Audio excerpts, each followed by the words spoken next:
I'm Alex Gupta with UATV. Joining me in the studio today is Joanna Rohozinska. Ms. Rohozinska is the Senior Program Officer for Europe and Eurasia at the National Endowment for Democracy in Washington, D.C.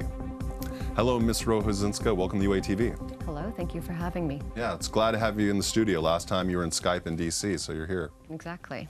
I want to ask you, is fighting corruption one of the primary goals of the National Endowment for Democracy for their work here in Ukraine? Not exactly. I mean, we see anti-corruption as part of the bigger issue of fostering good governance, which is a cornerstone of democracy. Okay. What role does the judiciary play in fighting corruption? Well, I mean, quite key, frankly, right? I mean, the Ukrainian government has had really great progress in terms of increasing the transparency, increasing access to information, in terms of all of these things as a package of reforms has been really a very positive positive step of the Ukrainian government. And obviously there has been numerous organizations that have been looking to push the process forward, the creation of the NABU, for example, and these other special prosecutors for corruption and all the rest of it. Again, extremely good steps.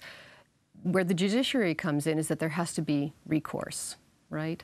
I mean, if you do find wrongdoing, there has to be a clear path to get remand on the legal side of it, and whether it's fines, whether it's dismissals, whether it's imprisonment, all of these things have to function.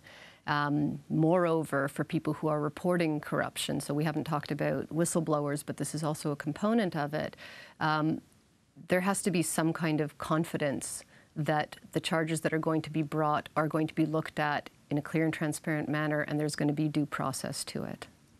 So average Ukrainian, they look at the court system, and if they bring a complaint, they file a lawsuit, any type of charges, they just do not believe that they have a lack of faith that any verdict will be enforced. So I'm going to speak not as part of the endowment, these are my personal views. I think that one of the fundamental problems in Ukraine is a lack of faith in the judicial system for exactly the reasons that you said. That I think that there's not a tremendous amount of faith that either claims are going to be looked at, investigated properly, that they're going to be followed through, investigated on the prosecutorial level, and that there's not going to be a clear due process through the court system. And even if there is a judgment or a verdict, that it's actually going to be followed through. So that's a very long answer, but the short answer is no. I don't think that there's a lot of confidence, and I think that moving forward, this is one of the key areas that the government has to focus on, is building confidence in its judicial system among the population. Fostering not only confidence in the judicial system, also fosters respect for it. And so it ends up being a self-perpetuating process in the positive sense that if you build confidence, then there's more options and chances that people will report, that will respect the law, and all the rest of it. I mean, it's very difficult for me as an American, somebody from the West who went to law school, to fathom not having any trust, not relying on the courts. I understand that in Ukraine there are a lot of judges, there are a lot of lawyers, proportionally compared to the population. Is that true? As far as I know, yes. Probably it's a question better answered by somebody who focuses on this area. But yes, certainly. I mean, traditionally in the post-Soviet space writ large, it's been rather heavy on that side of it. And I think more problematic is the fact that there's not a great system for reviewing the competency of judges on one hand, and in this case, and if you want to talk corruption, about reviewing how clean the judiciary is, and also that there's some kind of recourse for wrongdoing. I see. When we talk about changes in the court system, just overall changes in the country, I know I talk to a lot of Ukrainians, and I'm sure even our viewers, they think there's going to be a quick fix. There's no quick fix. I mean, there's no quick fix. I mean, traditionally our programs, and I personally have been working throughout the post-communist world, so in Eastern and Central Europe, so the Baltic states, Visegrad, Romania, Bulgaria, all of which successfully acceded to the European Union, joined NATO, and so theoretically at least are now, mature democracies. And there, 30 years on, you still see that there are things that have to change. I mean, it's akin to, you have to understand that this is a marathon, and this is a generational change rather than a sprint. There's no quick fixes here. It's probably also beholden on the government to explain that a little bit as well and to understand. But, you know, there can be slow change, but it has to be incremental. It has to be well discussed. The population has to be well informed about it. And so that's a communication strategy issue. But the other aspect of it is that they do have to see some kind of result. And I think here the implementation of certain reforms has also not been fast enough. You know, a lot of the fundamental reforms, as I said, they're going to take easily 5 to 10 years before people really feel them. But there are certain small ones like judicial reform that actually can be relatively quick. I mean, the police reform was probably a good first step in that direction, but it has to go further than that. Do you think since the fall of communism, do you think, you know, to today, and there hasn't been a lot of changes, do you think a lot of people have become cynical? I think that I'll answer in two parts. So on one hand, there have been changes. There really have been fundamental changes. I mean, again, I'm not Ukrainian, but I've been working and living in the region for 17, 18 years, and there's a huge difference between what it was then and what it was now. People don't notice small changes on a personal level. That being said, I mean, obviously, yes, the big key reforms have stalled and they haven't taken place, and I think that the longer they are put off, the harder they are to perform. You know, I often get asked as a point of comparison about the transitions in Central Europe, and there, you know, a number of factors helped things push forward, and one of them was that they were done relatively quickly, that they were implemented very quickly. So it wasn't just a question of legislation, but actual implementation that proceeded at a pretty fast clip, that there was an understandable timeline for it as well, for things to go. But the other is that there was a consensus on the political level among political parties and the administration in terms of what the goal was and how to move forward. Aside from that, which actually helped foster a critical mass of support on the population at large, which again is kind of critical if you're moving forward, if you don't want people to be disaffected. So yes, people are disappointed. I mean, even 3 years after the Maidan, you can see that activism overall has dropped off a little bit, because what they do see on the political level is a lot of the Back to the Future, is a lot of the same squabbles that took place before. But it shouldn't overshadow the fact that you can see change on the local level. I mean, having traveled out in the regions for the past couple of weeks, I mean, there is a noticeable, palpable difference. I know a lot of people try and ask you about, oh, why, look at Poland, look at Bulgaria, look at Romania. Why can't Ukraine do that? What makes Ukraine unique? Ukraine's not small. Yeah. It's certainly bigger than all of them. With Central Europe, again, it wasn't the Soviet Union, so you did not have the same kind of highly centralized structure that was in Moscow. For whatever it was, I mean, there was a certain amount of local authority, obviously, with direct ties, but it wasn't as deep. I mean, if you want, like, a lot of the social, cultural structures remained. So that was one. They're not starting from zero. For two, Ukraine is huge. It has a diverse economy. It has a complex economy. It has everything from agriculture to industry, all of which have to be reformed.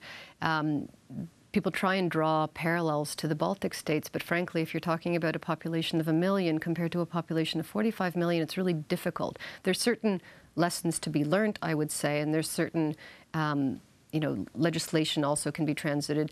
But I think here it falls down in terms of the implementation plans, which here are much more complex simply because of the size of it. And of course, and you have the war. So you can add that on top of it as well, that you do have a conflict and an occupation to deal with, but that also shouldn't distract from the things that can be done. I know you just came back from the Donbass. You were traveling there for a few days, or actually a few weeks.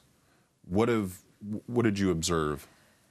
So the positive side is that, again, with all caveats, I mean, there also is a certain degree of difference than there was before, right? I mean, in terms of the levels of activism, in terms of the level of interest, keeping in mind that the bar was pretty low, I would say, and again, keeping in mind that they are, a few kilometers off of a contact line and off of a conflict, which makes it that much more difficult. There's certainly a greater dedication and interest in transition of some kind, right?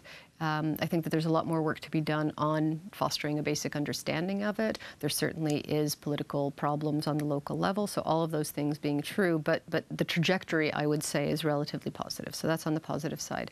On the negative side, there certainly is an incredible sense of isolation on one hand, that there's a sense of Kiev really not being particularly interested in any kind of long-term engagement with.